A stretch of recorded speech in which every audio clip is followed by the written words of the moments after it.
For most people, buying a home means taking on a massive mortgage and paying full market price. But what if that wasn't actually necessary?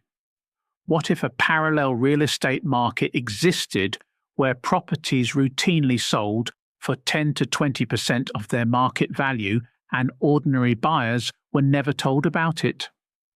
According to several former real estate professionals who spoke anonymously, that hidden market is very real. And the reason you've never heard about it is simple. The entire industry benefits from keeping it secret. When you browse real estate websites, you're seeing only a tiny slice of the actual property market. Those public listings on MLS systems and property portals are what insiders call retail inventory.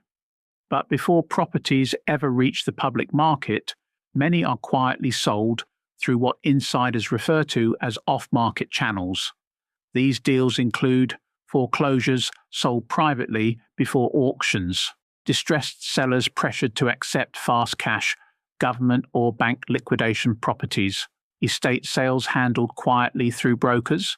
In these transactions, properties can change hands far below market value, sometimes dramatically so. Investors frequently acquire homes for 20 to 40% of the eventual resale price, then flip them months later for full market value. Real estate agents and brokers earn commissions based on sale prices. The higher the price, the larger their commission. If the public suddenly realized properties could be bought for a fraction of their market value, the entire pricing structure would collapse. One former broker explained it this way: if everyone knew how cheap houses can really sell for, nobody would pay retail. So the industry maintains the illusion that public listings represent the real market, but insiders know that the most profitable deals happen long before a house appears online. Some investors receive private emails every week listing distressed properties before they ever reach public websites. These lists often include homes about to enter foreclosure, vacant properties from deceased estates, tax delinquent properties. Because these deals happen privately, they avoid bidding wars and emotional buyers. That's why insiders can acquire properties so cheaply. One investor described it bluntly: retail buyers fight each other.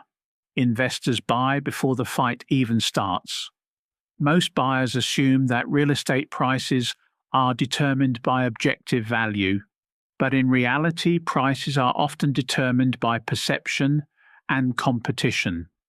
When multiple buyers bid against each other, the final price can climb far beyond what any single buyer would have paid. Some critics claim the industry even benefits from encouraging bidding wars and urgency, which can push prices higher than expected. Online discussions frequently accuse agents of exaggerating competing offers to create pressure, although proving this is difficult. The result is a market where many buyers unknowingly pay inflated prices.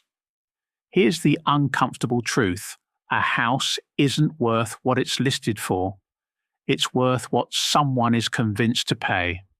That's why two identical houses on the same street can sell for wildly different prices depending on how the deal happens. Investors know this, and they structure their purchases accordingly. Access to these opportunities typically requires insider connections with brokers, large amounts of cash, legal knowledge of foreclosures and tax liens, experience negotiating distressed sales. Without those advantages, ordinary buyers are pushed toward traditional listings where prices are highest. The real estate market is often presented as transparent and fair.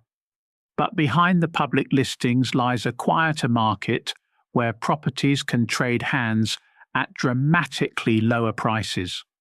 Most buyers never see it, and according to critics of the industry, that may be exactly how the system was designed.